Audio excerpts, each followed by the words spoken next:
जैसे जैसे ये आग का गोला ठंडा हुआ, इसमें हाइड्रोजन और हीलियम नाम के दो हल्के तत्व उत्पन्न हुए। आग के गोले का दिक्काल और स्वरूप बदलता रहा। ये वो समय है जब मानव निर्मित उपकरणों द्वारा पता चलने लगता है कि क्या हो रहा है।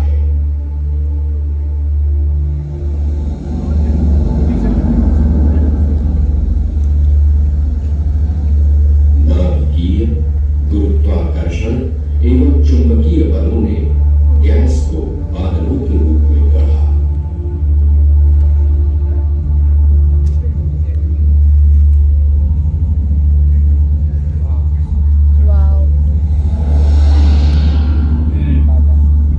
बादल संकुचित होकर तारे बन गए।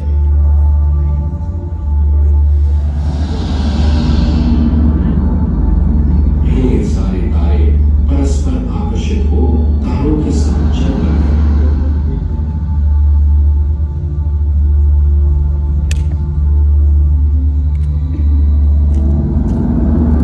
ये तारे आदि सूर्य हैं। वे पुरातन कारखाने जिनमें उन पदार्थों का निर्माण हुआ जिनसे हमारे आधुनिक जगत और स्वयं हमारी रचना हुई।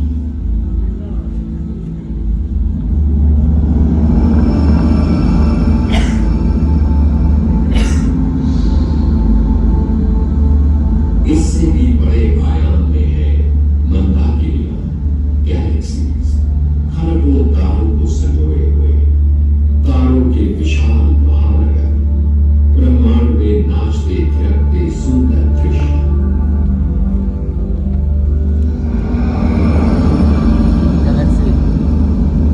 गुरुत्वाकर्षण के प्रभाव से परस्पर निकट आकर मंदाकिनियां विशाल समुदायों का निर्माण करती है। ऊपर से नीचे आ रहे हैं, जमीन झुका रहा है दूर दूर। मंदाकिनियों में भी परस्पर अभिक्रिया हो सकती है। खरबों तारों के ये संचय जब एक दूसरे से टकराते हैं तब प्राय उनके तारे एक दूसरे से अछूती पार हो जाते हैं।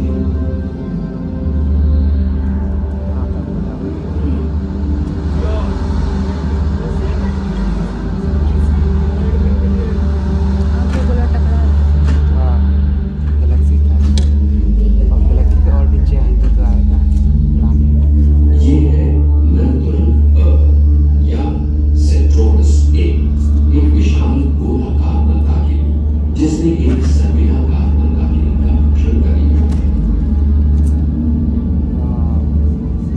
मंदाकिनी अलग ही समय तारों का फैला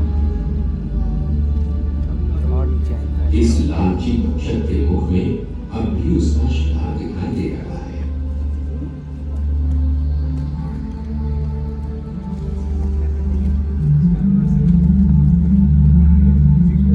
दो अरब प्रकाश वर्ष प्रति मिनट की प्रचंड गति से चलते हुए हम स्वयं अपनी मंदाकिनी आकाशगंगा के पास आ गए हैं।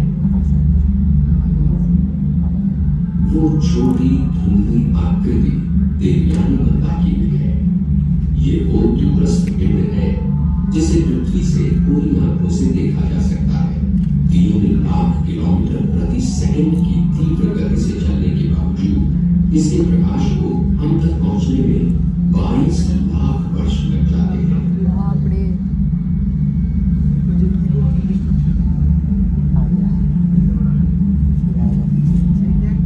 हमारी मंदाकिनी आकाशगंगा के बाहर चतुर्दिक इस प्रकार के तारों के अंगूरी गुच्छे प्रहरियों की भांति घूमते रहते हैं। नहीं देख सकते हैं। इनकी संख्या लगभग 100 है।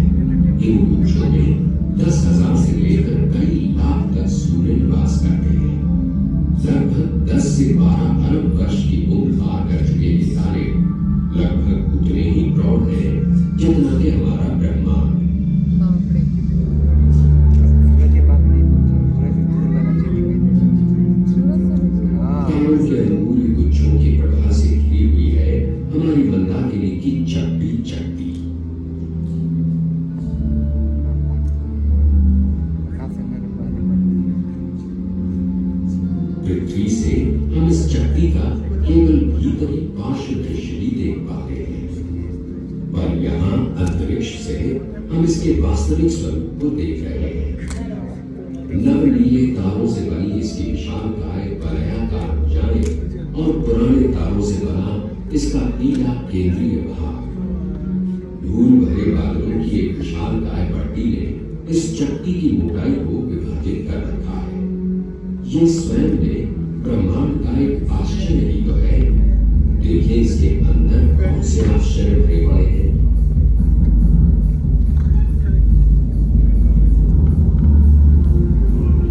ये विशाल काले आणविक बादल मृत्यु प्राप्त तारों से उत्सर्जित अवशिष्ट पदार्थ हैं। एक धरातीत रंगमंच की बदलती दृश्यावली।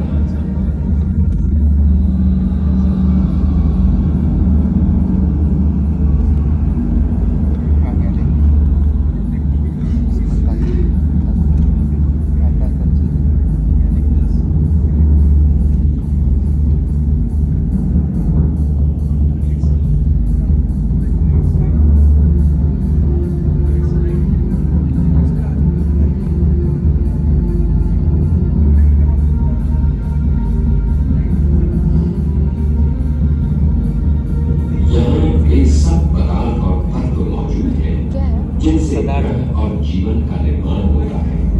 कार्बन लौह तत्व से लेकर पानी तक यहाँ मौजूद है।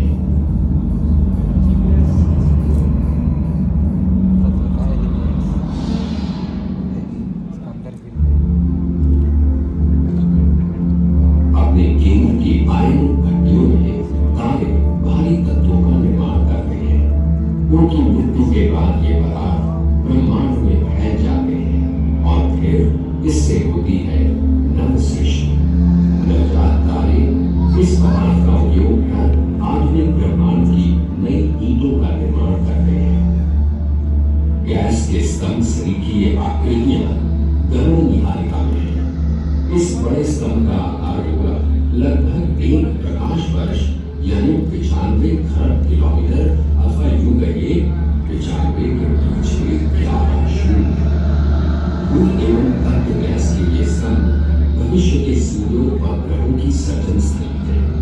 उनका जन्म हमारी दुनिया और सूर्य के समाप्त हो जाने के बहुत बाद होगा।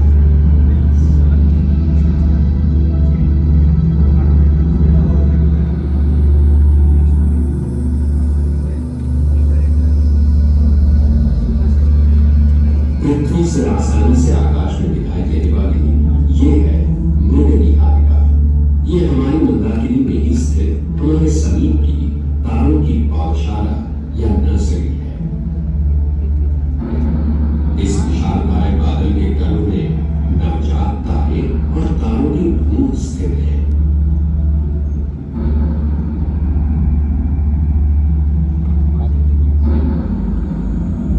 केवल 10-20 लाख वर्ष के लिए युवा तारे अपने तीव्र विकिरण से इस बादल को आलोकित कर रहे हैं।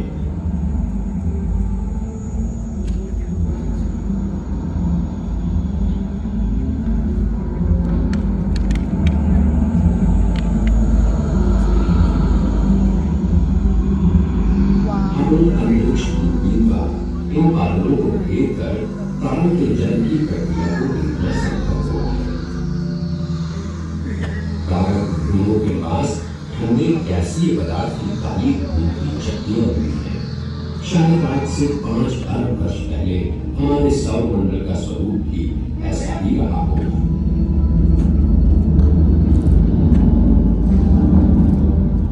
मिलिए एटा ट्रिलियन से एक नारंगी तारा जो सूर्य से 150 गुना भारी और 40 लाख गुना अधिक चमकीला है।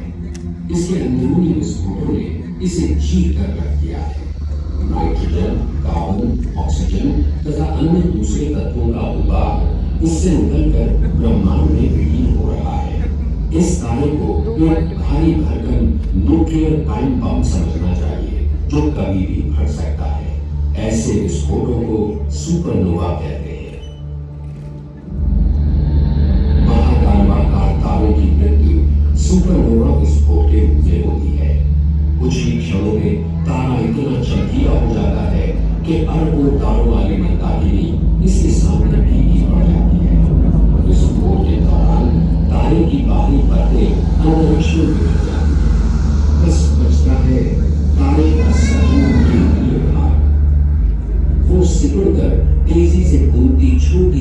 गेंद की आकृति ले लेता है, जिसका आकार बस कुछ किलोमीटर का रह जाता है।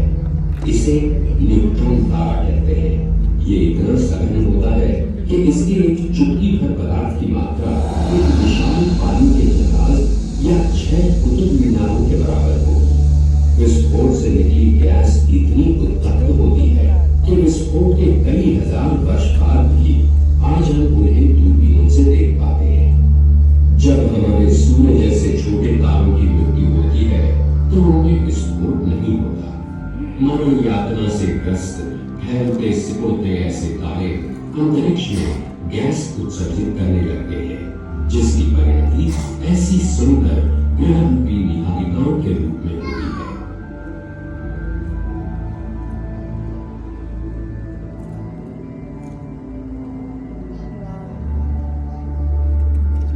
आज से लगभग 5 अरब वर्ष बाद यही होगा हमारे सूर्य का भविष्य। पृथ्वी तथा अन्य ग्रह इस बादल के भीतर ठंडी बर्फ से लिपटी अंधियारी गेंदों में परिणत हो जाएंगे। ब्रह्मांड के आदि विस्फोट से यात्रा शुरू कर 12 अरब वर्ष बाद आज हम अपने घर के बहुत समीप सौरमंडल की छांव में आ गए हैं। सूर्य एक साधारण चमक वाला तारा मात्र है। प्लूटो या यम एवं इसका एकमात्र चंद्रमा कैरन हमारे सौरमंडल के बाहरी प्रहरी की तरह है। छोटा सा ये पथरीला ग्रह बर्फ की घनी तरह से लिपटा हुआ है। फिर आता है नेपच्यून या वरुण, हमारी पृथ्वी के मुकाबले में सूर्य से 30 गुना अधिक दूर। ये ग्रह व्यास में पृथ्वी से 4 गुना बड़ा है।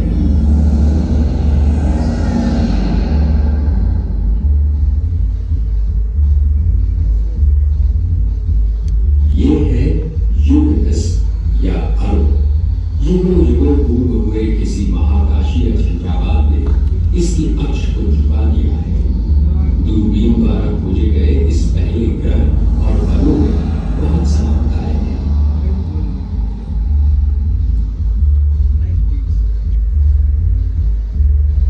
वलयों का सम्राट शनि हाइड्रोजन, मीथेन तथा अमोनिया से बनी विशालकाय गेंद सौरमंडल का दूसरा बड़ा ग्रह हमारी तुलना में सूर्य से 10 गुना अधिक दूरी पर। वलय तो 3 अन्य ग्रहों के पास भी है, पर शनि के वलयों की बात ही अलग है।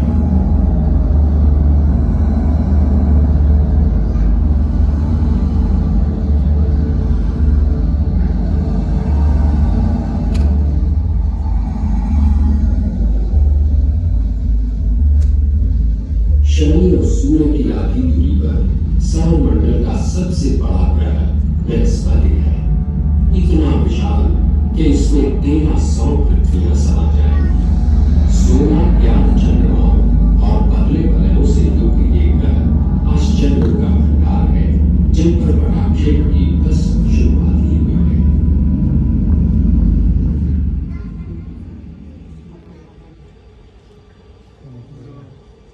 बृहस्पति और अगले भीतरी ग्रह मंगल के बीच बहुत सा रिक्त स्थान तथा चट्टानों के ढेर सारे छोटे छोटे टुकड़े हैं। इन्हें लघु ग्रह कहते हैं।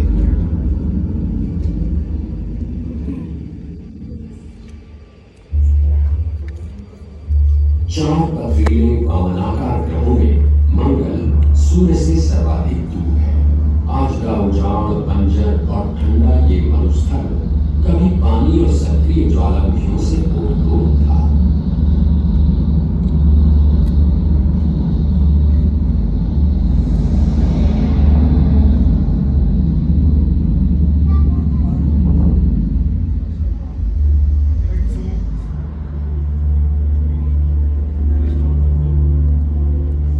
धूमकेतु सौरमंडल के भूतः घुमक्कड़ पिंड जो विविध वर्गीय रसायनों को संजोए रहते हैं तथा शायद ग्रहों में जीवन के बीज बोते हैं।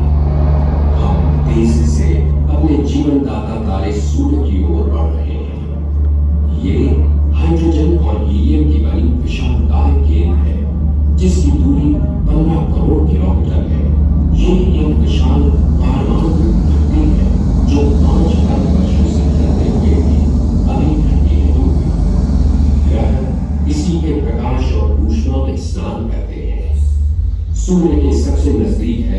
छोटा सा तपता हुआ ग्रह बुध पृथ्वी से आधे आकार वाले इस ग्रह पर अरबों वर्ष पहले हुए उल्कापात के प्रभाव आज भी देखे जा सकते हैं। दूरी के क्रम में सूर्य से दूसरा ग्रह है शुक्र, आकार में पृथ्वी जैसा किंतु एकदम भिन्न। कार्बन डाइऑक्साइड से व्याप्त इसका वातावरण गर्मी को रोक लेता है, जिससे ग्रह की सतह का तापमान इतना अधिक हो गया है कि लेड या सीसा जैसा धातु पिघल जाए। एक चंद्रमा से युक्त ये नीला ग्रह ब्रह्मांड में हमारा आवास है। बस चंद्रमा ही अब तक एकमात्र ऐसा बाहरी पिंड है जहां मानव के चरण पड़े हैं। मात्र 3,84,000 किलोमीटर की दूरी पर पड़ा मानव का ये छोटा कदम भविष्य में अन्य ग्रहों के समानव यानों द्वारा शोध करने की आधारशिला बनेगा। तब तक हमारी जानकारी में विशाल ब्रह्मांड में ये छोटा सा नीला धब्बा ही शायद एकमात्र ऐसा स्थान है जहां जीवन पनपा है।